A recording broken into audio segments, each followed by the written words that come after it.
আউযু বিল্লাহি মিনাশ শাইতানির রাজীম বিসমিল্লাহির রহমানির রহিম। বিতাড়িত শয়তান থেকে আল্লাহর কাছে পানাহ চাই, পরম করুণাময় অসীম দয়ালু আল্লাহর নামে শুরু করছি। আল্লাহ বলছেন, কুল হুয়াল্লাহু আহাদ। হে নবী আপনি বলুন, ওই যে বারবার প্রশ্ন করে, বাইয়িন লানা জিনসা রাব্বিক, তোমার আল্লাহ কি দিয়ে তৈরি? আল্লাহ কি স্বর্ণের তৈরি, না রূপার তৈরি, না কাঠের তৈরি? এভাবেই লিটারালি বলতেছে, আহুয়া মিন যাহাব আও ফিদ্দা আও মিন খাশাব। মুহাম্মদ, তোমার আল্লাহ কি স্বর্ণের, না রূপার, না কাঠের? আল্লাহ বলেন, নবী আপনি এটা বলেন। কুল, নবী আপনি বলুন, হু আল্লাহু আহাদ। আল্লাহ হচ্ছে এক। তোমরা যেরকম আল্লাহকে ভাবো, আল্লাহ আসলে ওই রকম নয়। আল্লাহর সত্তাটা আমাদের মতো নয়, সৃষ্টিগত সত্তার মতো নয়। আমরা এটাতে প্রায় ভুল করে ফেলি। অনেকে এমন এমন প্রশ্ন করি আল্লাহর সাথে, মনে হয় যেন আল্লাহ আমার একেবারে, আমরা নিজেরা নিজেরা যেরকম ওই রকম। কিন্তু স্রষ্টা যে সৃষ্টি জগতের অনেক ঊর্ধ্বে, এটা আমরা বুঝি না। তিনি সময়ের ঊর্ধ্বে, তিনি স্থানের ঊর্ধ্বে, তিনি কালের ঊর্ধ্বে, সবকিছুর ঊর্ধ্বে। যেমন আমাদের তিনটা কাল আছে, হ্যাঁ, অতীত, তারপর বর্তমান, যেটাকে ধরা যায় না, প্রতি সেকেন্ডে ন্যানো সেকেন্ডে এটা অতীত হয়ে যাচ্ছে, আর যেটা সামনে ঘটবে এটা কি ফিউচার, ভবিষ্যৎ। তা আল্লাহরও কি এরকম অতীত বর্তমান ভবিষ্যৎ আছে? সময়টা আমাদের জন্য, উনি তো সময়ের স্রষ্টা, ওনার সাথে আপনি সময় সেট করতে পারবেন না, উনি সময়ের ঊর্ধ্বে। ফলে উনি এই ইবলিস যে আদেশ ভঙ্গ করা, আদম আলাইসাল্লাম এবং হাওয়া আলাইসাল্লাম পৃথিবীতে আসা, নূহ, দাউদ, হুদ, সালেহ থেকে শুরু করে এই একের পর এক নবী, শেষ নবী, বর্তমান সময়, ভবিষ্যৎ, দাজ্জাল, কিয়ামত, সব তিনি এট এ গ্ল্যান্সে দেখেন, একবারে ওনার চোখের সামনে। আমাদের মতো অতীত বর্তমান ভবিষ্যৎ ওনার নাই। আমরা যেমনি ভাব প্রকাশের জন্য ভাষা লাগে, এই যে আমি বাংলায় কথা বলতেছি আপনারা বুঝতেছেন, হ্যাঁ, মালাইরা যারা মালাইতে কথা বলে, ইংলিশরা ইংরেজিতে কথা, চাইনিজে কথা বলে, ভাষা, উনি ভাষার স্রষ্টা, ফলে ওনার ভাষাও লাগে না। কিন্তু উনি বোঝানোর জন্য একটা ভাষা ইউজ করে আমাদের জন্য সহজ করে দিয়েছেন। একটা ভাষায় না বললে তো আমরা বুঝবো না, ফলে উনি আরবি ভাষায় কোরআনটাকে নাজিল করেছেন, যাতে আমরা বুঝি। কিন্তু উনি ভাষার মুখাপেক্ষী না, ওনাকে সময়, কাল, ভাষা কোনো কিছু দিয়ে বাধা যায় না, উনি সবকিছুর ঊর্ধ্বে। সবকিছুর ঊর্ধ্বে। এবং আল্লাহ কোথায় আছেন আমরা বলি যে আরশের উপরে আছেন, সেখানে ওই এরিয়াটা হচ্ছে লা জামান লা মাকান, ওখানে সময়, তারপর কাল, এগুলো ওখানে যায় না। আল্লাহর সাথে এই প্রশ্নগুলো একেবারেই অবান্তর। ফলে আমরা যে প্রশ্নগুলো হুট করে না বোঝার কারণে করে ফেলি, যেহেতু আমাদের খুব সীমিত জ্ঞান, ফলে আমরা সৃষ্টির সাথে স্রষ্টাকে গুলিয়ে ফেলি। কিন্তু উনি কিন্তু আমাদের মতো নন। এজন্য আল্লাহ বলেন যে আমাকে জিজ্ঞেস করে যে আমি লোহার তৈরি, না স্বর্ণের তৈরি, না রূপার তৈরি, নাকি পাথরের তৈরি বা কাঠের তৈরি, তুমি বলো, কুল হুয়াল্লাহু আহাদ। হে নবী আপনি বলুন, আমি হচ্ছি এক, একক, অদ্বিতীয়। আরবিতে এক, এক বলতে আরবিতে ওয়াহেদ শব্দ ব্যবহার করে, আহাদ ব্যবহার করা হয় না। ব্যক্তির গুণ হিসেবে কখনো আহাদ ব্যবহার করা হয় না। এটা কেবলমাত্র শুধুমাত্র একমাত্র আল্লাহ তাআলার জন্য ব্যবহার করা হয়, তিনি আহাদ। আহাদ, কারণ ওয়াহেদ শব্দের ওয়াহেদাতুন হয়, মানে পুরুষবাচক হয়, স্ত্রীবাচক হয়, কিন্তু আহাদের আর কিছু হয় না, আহাদ আহাদি।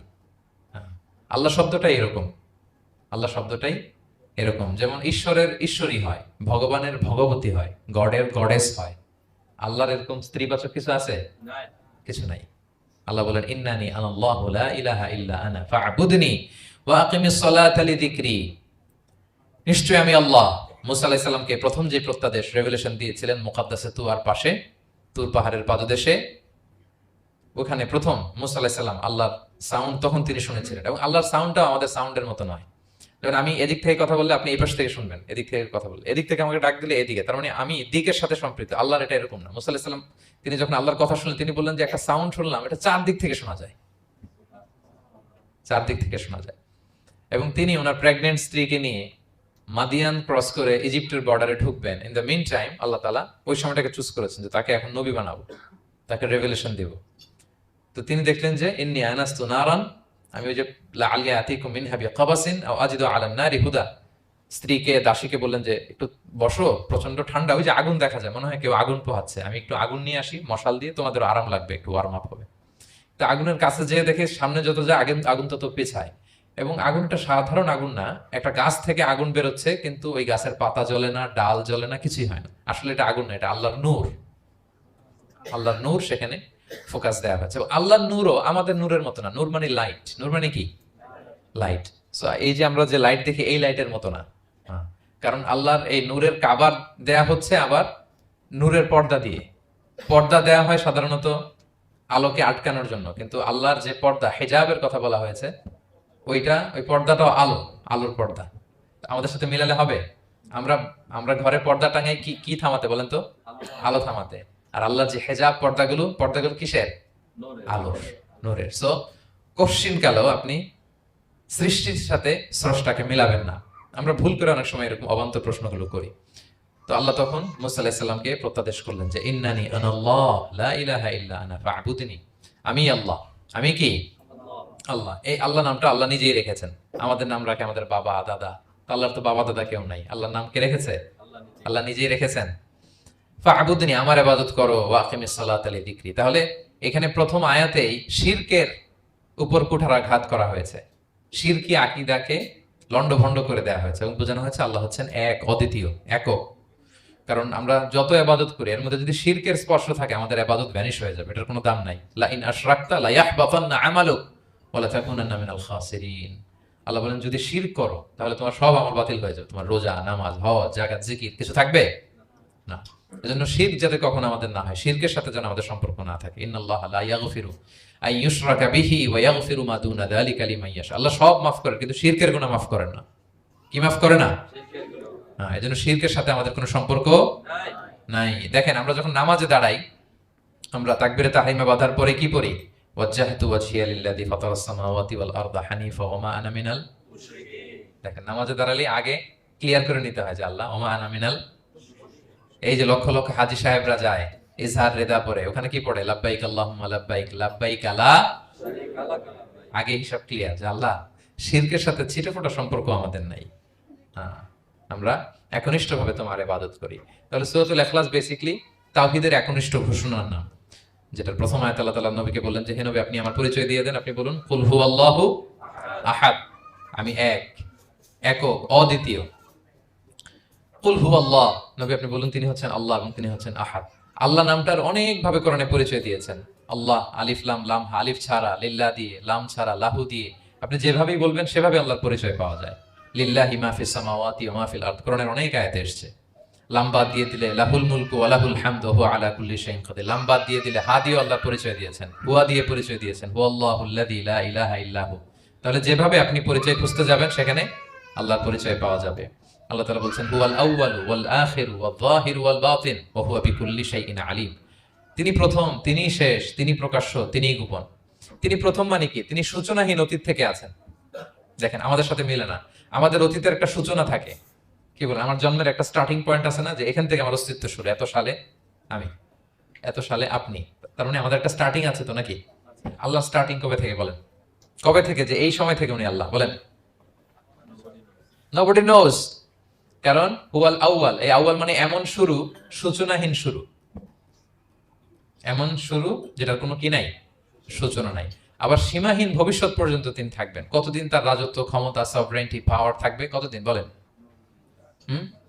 সীমাহীন, এটার কোনো শেষ নাই। হুয়াল আউয়াল ওয়াল আখির ওয়াল যাহির ওয়াল বাতিন। এবং সবকিছু ধ্বংস হবে তিনি ছাড়া। কুল্লু মান আলাইহা ফান ওয়া ইয়াবকা ওয়াজহু রাব্বিকা যুল জালালি ওয়াল ইকরাম। সব শেষ হবে, উনি অবিনশ্বর, শাশ্বত, চিরঞ্জীব। তাই বলে উনি আমাদের থেকে দূরে নন, খুব কাছে। আমরা ডাকলেই তিনি ডাকে সাড়া দেন। আমাদের সবকিছু তিনি দেখেন, অবজার্ভ করেন, মনিটর করেন। ওয়া নাহনু আকরাবু ইলাইহি মিন হাবলিল ওয়ারিদ। আমাদের এখানে একটা রগ থাকে, এই রগেরও কাছে, তার মানে খুব কাছে, খুব কাছে। আমরা তাকে না দেখলেও তিনি আমাদের দেখেন। লা তুদরিকুহুল আবসার ওয়া হুয়া ইউদরিকুল আবসার ওয়া হুয়াল লাতীফুল খবীর। কোন চোখ তাকে দেখে না, কোন দৃষ্টি তাকে আয়ত্ত করতে পারে না, কিন্তু সকল দৃষ্টিকে তিনি আয়ত্তে রাখেন। সুবহানাল্লাহ। এভাবে আল্লাহ তাআলা খুব প্রিসাইজলি 4টা আয়াত দিয়ে নিজের পরিচয় দিয়েছেন। কুল হুয়াল্লাহু আহাদ, হে নবী আপনি বলুন তিনি আল্লাহ, তিনি অদ্বিতীয়। বাংলারও অনেক সীমাবদ্ধতার ফলে আমাকে এক, একক এগুলো ইউজ করা লাগতেছে, কিন্তু আল্লাহর আহাদ বোঝাতে যে এক, একক, এটা যথেষ্ট না। এটা আমার লিমিটেশন, আমাদের লিমিটেশন, ভাষার লিমিটেশন। কিছু দিয়ে তো আমার অডিয়েন্সকে বা আমাদের বুঝতে হবে দ্য এসেন্স অফ গড। এজন্য আমরা বলি এক, একক, অদ্বিতীয়। অদ্বিতীয়টা খুব অনেকটাই পারফেক্ট। তাহলে তিনি হচ্ছেন আহাদ, এবং এই আহাদের লেসন দেওয়ার জন্য সব নবীরা এসেছে। সব নবীরা একই কথা বলেছেন, আদম আলাইহিস সালাম থেকে শুরু করে বিষ্ণু ইসা ইসলাম পর্যন্ত একই কথা বলেছেন যে ইয়া কওমি ইবুদুল্লাহ মা লাকুম মিন ইলাহিন গায়রু আফালা তাআকিলুন। হে আমার জনপদের লোকেরা, কি হলো তোমরা এত কিছু ইবাদত করো, দাসত্ব করো, তোমরা ইবাদত করবে এক সত্তার, তিনি কে? মা লাকুম মিন ইলাহিন গায়রু, তিনি ছাড়া কোনো ইলাহ তোমাদের নেই। তাহলে এই যে ওয়াননেস অফ গড, স্রষ্টা যে একজন, এই কনসেপ্টটাকে ক্লিয়ার করবার জন্যই এত এত নবীরা পৃথিবীতে হাজির হয়েছেন। তাহলে আল্লাহর চমৎকার একটা নাম জানলাম আমরা, আহাদ। কি নাম? মজার ব্যাপার হচ্ছে এই নাম কোরআনে আর কোথাও নাই। আহাদুন শব্দ যেটা আছে এটা অন্য অর্থে, এক এক অর্থে আর কি। কিন্তু আল্লাহর আহাদ কোরআনে শুধু এই সূরাতেই এসেছে। আল্লাহর আহাদ নামটা শুধু এই সূরাতেই এসেছে, আহাদ আহাদ। আপনারা বেলাল রাদিয়াল্লাহু তাআলা আনহুর ঘটনা জানেন যে উমাইয়াত ইবনে খালাফ খুব পাষণ্ড মাওলা ছিল ওনার, মনিব। এমন কোন অত্যাচার নাই যে ঈমান আনার কারণে বেলাল রাদিয়াল্লাহু তাআলা আনহুর উপর করা হয় নাই। পিটানো, চাবুক মারা, টানা হেচড়া করা, উত্তপ্ত মরুভূমিতে যারা হজ উমরা করতে গিয়েছেন তারা তো দেখেছেন মরুভূমির বালু, ওখানে কত গরম, চাল ছেড়ে দিলে মুড়ি হয়ে যাবে, খই হয়ে যাবে। ওই উত্তপ্ত গরম বালুতে বেলাল রাদিয়াল্লাহু তাআলা আনহুকে শুইয়ে পেটের উপর পাথর রেখে দেওয়া হয়েছিল। তখন তিনি আল্লাহর একত্ববাদের ঘোষণা এই শব্দটা দিয়ে করেছেন। অস্ফুট কণ্ঠে উনি বারবার বলছিলেন আহাদ আহাদ আহাদুন আহাদ। তো আল্লাহ তাআলার এই নামটা, আহাদ নামটা, এই সূরা ছাড়া কোরআনের অন্য কোথাও আসেনি। তাহলে প্রথম আয়াতটা কি? কুল হুয়াল্লাহু। হে নবী, তারা জিজ্ঞেস করে আমার বংশ কি, বাপদাদা কই, কাঠের না মাটির না লোহার না সোনার? আপনি বলুন কুল হুয়াল্লাহু, তিনি এক, অদ্বিতীয়। আল্লাহুস সামাদ, তিনি হচ্ছেন সামাদ। আল্লাহর আরেকটা নাম আস-সামাদ। আল্লাহুস সামাদ। সামাদ শব্দের অনেকগুলো অর্থ পাওয়া যায়। সামাদের একটা মিনিং হচ্ছে যার উপরে আর কারো কোনো স্ট্যাটাস বা মর্যাদা নাই। আরবিতে বলে মানতাহা ইলাইহি সুগদাদু ওয়া শারাফ। মর্যাদা, স্ট্যাটাস যত শীর্ষে পিকে যেতে পারে ওইটার নাম হচ্ছে সামাদ, এর উপরে নাই। সামাদের আরেকটা অর্থ হচ্ছে যে পরনির্ভরশীল নয়, মানে তার কারোর উপর নির্ভর করা লাগে না, সে স্বয়ংসম্পূর্ণ। আচ্ছা, পৃথিবীতে এমন কারো নাম বলেন তো যে কোনো দিন কোনো কিছুতে কোনো কাজে অন্যের মুখাপেক্ষী হওয়া লাগে নাই, সে একা একা আত্মনির্ভরশীল স্বয়ংসম্পূর্ণ, এরকম একজনের নাম বলেন। আছে? কেউ নাই। কোনো না কোনো ভাবে আপনি পাওয়ারফুল কারো কথা বলবেন, এত আরো নির্ভরশীল। এরা রাস্তা দেখায় না দিলে চলতেও পারে না, কোন দিকে যাইতে হবে এটা বলার জন্য 10 জন থাকে। এর ওয়াশরুমে নিয়ে যেতে হয় 10 জনের, এর এই সাপোর্ট ওই সাপোর্ট, এই প্রোটোকল, অনেক কিছু, এর লোক লাগে আরো বেশি। তার মানে সাহায্য ছাড়া চলতে পারে এমন কোন সত্তা পৃথিবীতে নাই। একটা সত্তা যার কারো কোনো সাহায্য লাগে না, যার কারোর প্রতি কোনো নির্ভরতা নাই, কারো কাছে ঠেকা নাই, গোটা বিশ্ব তার কাছে ঠেকা। তিনি কে? তার নাম সামাদ। তার নাম কি? আল্লাহুস সামাদ।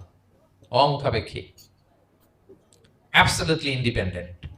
কখনো কোনো কাজে তার কারো কাছে যেতে হয় না, কারো উপর ভরসা করতে হয় না, কারো প্রতি তার কোনো ঠেকা নাই। সব গোটা দুনিয়া তার কাছে ঠেকা, তার কাছে ফরিয়াদ করে, তার দিকে ঝুঁকে পড়ে আসতে বাধ্য। ওই সত্তার নাম হচ্ছে সামাদ। সামাদ ক্লিয়ার সবার কাছে? আল্লাহ তাআলা বলছেন ইয়া আইয়ুহান নাসু আনতুমুল ফুকারাউ ইলাল্লাহ ওয়াল্লাহু হুয়াল গনিয়ুল হামিদ। ওহে মানুষেরা, তোমরা হচ্ছে ফকির। ফকির বিমানা মুফতাকির ইলাল্লাহ, মানে মুখাপেক্ষী কার দিকে? ফুকারা ইলাল্লাহ ওয়াল্লাহু হুয়াল গনিয়ুল হামিদ। কিন্তু আল্লাহ কারো প্রতি মুখাপেক্ষী নন। গনি, তিনি প্রাচুর্যশীল, হামিদ, সপ্রশংসিত। সবাই তার কাছে ফরিয়াদ করে, তিনি কারো কাছে ফরিয়াদ, সবাই তার কাছে চায়, তিনি কারো কাছে চাওয়া লাগে না, সবাই তার কাছে মুখাপেক্ষী, তিনি কারো প্রতি মুখাপেক্ষী। তার নাম সামাদ। তার নাম কি? তাহলে সামাদ ক্লিয়ার? হ্যাঁ। লাম ইয়ালিদ ওয়া লাম ইউলাদ। লাম ইয়ালিদ, তিনি কাউকে জন্ম দেননি। ওয়া লাম ইউলাদ, তিনি নিজেও জন্ম নেন নাই। সুবহানাল্লাহ। দেখেন কত সহজে পরিচয়, তিনি কাউকে জন্ম দেনও নাই, জন্ম নেনও নাই। সুবহানাল্লাহ। আমাদের ধর্ম যে কত সুন্দর, এক আল্লাহর দিকে আমাদেরকে রেফার করা হয়েছে। অন্যান্য ধর্মের দিকে দেখেন কি আজীব কথা। খ্রিস্ট ধর্মে বলে আদম আলাইহিস সালাম পাপ করছে, ওই পাপের কারণে আমরা সবাই নাকি পাপী, জন্মাইলেই নাকি পাপী। ইসলাম বলে আমরা জন্মগ্রহণ করি মাসুম অবস্থায়, নিষ্পাপ। কিন্তু খ্রিস্টানরা কি বলে? আমরা পাপ নিয়ে জন্মাই, ফলে খোদার ছেলের দুনিয়াতে আসা লাগছে, এসে সবার পাপ নিজের কাঁধে নিয়ে শুলে চড়ছে, এরপরে খোদার সাথে যে বসে আছে। এটা হচ্ছে খ্রিস্ট ধর্মের কথা। অন্যান্য অনেক ধর্মে দেখেন ল্যাংটা বাবার কাছে যে মাথা নোয়াতে হয়, এরকম অনেক ধর্ম দেখছেন যে লোকটার চুলে জট বাঁধা, দাড়িতে জট বাঁধা, একেবারে উলঙ্গ, তার কাছে যে সবাই এরকম হাত পাতে, দেখছেন? দেখেন না আপনারা? নাকি শুধু আমি একাই দেখলাম? দেখছেন সবাই? আছে, কিন্তু আমি ধর্মের নাম বলতেছি না, কোনো ধর্মকে ছোট করা যাবে না, কিন্তু এরকম আছে। তো দেখেন কি সমস্ত অদ্ভুত নিয়ম কানুন, আগুন নিয়ে ওইখানে দৌড়াইতে হয়, করতে হয়। কিন্তু আমাদের এক সত্তার কাছে আমরা চাই, কোনো ভায়া লাগে না, মিডিয়েটর লাগে না, মধ্যস্থতাকারী লাগে না। আল্লাহ বলে ডাকের সাথে সাথে তিনি ডাকে সাড়া দেন। লাম ইয়ালিদ ওয়া লাম ইয়াকুল লাহু, জন্ম দেনও নাই, জন্ম নেনও নাই। মুশরিকরা বলতো আল মালাইকাতু বানাতুল্লাহ, তারা বলতো ফেরেশতারা নাকি আল্লাহর মেয়ে। নাউজুবিল্লাহ। ওয়াকালাতিল ইয়াহুদু উযাইরুন ইবনুল্লাহ, ইহুদিরা বলতো উযাইর আলাইহিস সালাম আল্লাহর ছেলে। ওয়াকালাতিন নাসারা আল মাসীহ ইবনুল্লাহ, আর খ্রিস্টানরা বলে ঈসা মাসীহ, ঈসা আলাইহিস সালাম উনি নাকি আল্লাহর ছেলে। নাউজুবিল্লাহ। আল্লাহ এই সবগুলো ভ্রান্ত ধারণার কবর রচনা করেছেন এই আয়াত দিয়ে। লাম ইয়ালিদ ওয়া লাম না না, এগুলো ভুল। ক্লিয়ার কাট শুনে রাখো, কান খাড়া করে জেনে রাখো। লাম ইয়ালিদ ওয়া লাম ইউলাদ, তিনি কাউকে জন্ম দেনও নাই, তিনি কারো কাছ থেকে জন্ম নেনও নাই। জন্য আল্লাহ তাআলা এই যে শিরকি আকীদার উপর কুঠারাঘাত করে তিনি বললেন লাম ইয়ালিদ ওয়া লাম ইউলাদ, তিনি জন্ম দেনও নাই, জন্ম নেনও নাই। ওয়া লাম ইয়াকুল লাহু কুফুয়ান আহাদ, এই কুফু শব্দটা আল্লাহর জন্য যে ব্যবহার হয়েছে কোরআনে আর কোথাও নাই। এক হচ্ছে আহাদ, আর এই কুফু আর কোথাও নাই। আল্লাহ বলেন ওয়ালাম ইয়াকুল লাহু কুফুয়ান আহাদ, তার সমকক্ষ কেউ নাই। আল্লাহর মতো similar, nothing is similar to him, equivalent to him. আল্লাহর মতো সিমিলার কিছু নাই। তাহলে আল্লাহ কার মতো? আল্লাহ আল্লাহর মতো। আল্লাহ কার মতো? আল্লাহর মতো। অন্য আয়াতে আল্লাহ তাআলা বলছেন লাইসা কামিসলিহি শাই, তার মতো কেউ নাই, তিনি তার মতো। তাহলে আল্লাহ কার মতো?